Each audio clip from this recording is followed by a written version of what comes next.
Kita beralih ke informasi lain, sekitar 10.000 buruh akan menggelar aksi demonstrasi menolak peraturan pemerintah pengganti Undang-Undang Nomor 2 Tahun 2022 tentang Cipta Kerja. Aksi digelar di sekitar Monas dan Patung Kuda Jakarta Pusat. Informasi selengkapnya akan disampaikan oleh jurnalis MJN, Devi Syafira langsung dari Bundaran Patung Kuda. Selamat siang, Devi. Dari Federasi Buruh apa saja yang bergabung dalam demo tolak Perpu Cipta Kerja pada siang ini? Ya, baik Gemma dan juga pemirsa, untuk federasi yang hadir untuk mengikuti demonstrasi menolak Perpu Ciptaker nomor 2 tahun 2022 ini ada Komite Pengamanan Perdagangan Indonesia yakni KPPI, kemudian Konfederasi Serikat Pekerja Indonesia KSPI, Konfederasi Serikat Pekerja Metal Indonesia KSPMI, kemudian juga ada Garda Rakyat, Partai Buruh Nasional dan seluruh perwakilan dari provinsi di Indonesia. Dan inilah situasi demonstrasi yang dihadiri oleh sekitar 10.000 massa dari para buruh yang melakukan demonstrasi di sekitar Patung Kuda dan Monas. Dan untuk agenda hari ini sendiri, tadi pada pukul sekitar 10 waktu Indonesia Barat, para massa sudah berkumpul di sekitar Monas, kemudian melakukan long march di sekitar Patung Kuda, dan saat ini sedang dilakukannya orasi. Nah, nanti setelah orasi akan dilakukannya konferensi pers terkait agenda pada hari ini. Dan setelah konferensi pers, para massa yakni yang berjumlah sekitar 10.000 akan bergerak menuju mal di Kelapa Gading, Jakarta Utara. Dan hal ini dilakukan Gemma sebagai bukti keberatan pihak buruh soal isi Perpu Cipta Kerja. Terutama kami tadi mengonfirmasi, yakni mereka mengkritisi peraturan PHK, kemudian PKWT, outsourcing, dan lain sebagainya. Dan tak hanya itu saja, yang tertuang dalam Perpu Cipta Kerja ini tidak sesuai dengan beberapa rekomendasi yang mereka sampaikan. Sehingga demo dari para buruh untuk menolak peraturan Cipta Kerja seperti itu, Gemma. Dan untuk mengetahui informasi lebih lanjut, saya akan mewawancarai salah satu perwakilan dari Partai Buruh. Sudah oke? Ya. Selamat pagi, Pak. Ya, selamat pagi. Saya Sarmadi, Ketua Eksok Kecamatan Pasarbo.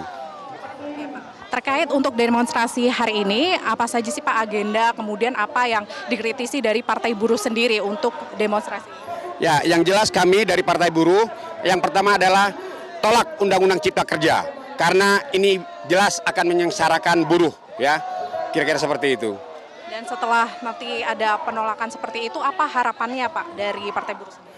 Harapan saya, Undang-Undang Cipta Kerja itu tidak boleh ditandatangani oleh pemerintah dalam hal ini. Karena kalau ditandatangani itu artinya kita sebagai buruh ya ini akan menyengsarakan ya untuk buruh ya, dan jelas kita akan tolak itu, dan buruh adalah masyarakat. Maka kita di sini adalah bagaimana caranya untuk berjuang untuk menolak Undang-Undang Cipta Kerja tersebut. Baik, terima kasih Pak Sarmadi atas wawancaranya. Dan itu tadi pemirsa terkait wawancara bersama perwakilan salah satu Partai Buruh Nasional, Gemma. Iya, Devi, lalu bagaimana dengan pengamanan di sana? Ya, terkait pengamanan sendiri, tadi beberapa personil polisi dari Polres Jakarta Pusat telah mengerahkan beberapa personil untuk berjaga dan mengantisipasi jika ada hal yang tidak diinginkan seperti itu.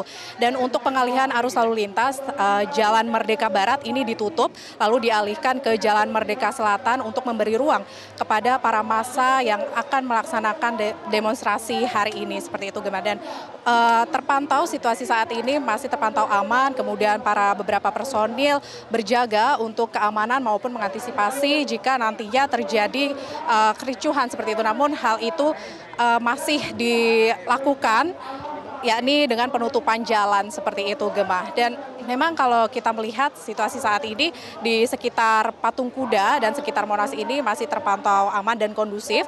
Dari para penjaga sendiri juga sudah beberapa personil dikerahkan untuk mengamankan dan menjaga di saat demonstrasi berlangsung. Seperti ketahui juga, Perpu Cipta Kerja ini masih menjadi polemik di masyarakat, terutama pada beberapa peraturan, yakni terkait dengan PKWT, kemudian juga terkait PHK, outsourcing, dan lain sebagainya. Sehingga para buruh ini menginginkan agar peraturan tersebut tidak ditandatangani dan menolak adanya Perpu Ciptaker nomor 2 tahun 2022 tentang Cipta Kerja Gemang. Sementara demikian informasi dari Patung Kuda dan Monas, kembali ke Anda di studio. Baik, terima kasih Devi Syafira atas informasi Anda. Selamat kembali bertugas.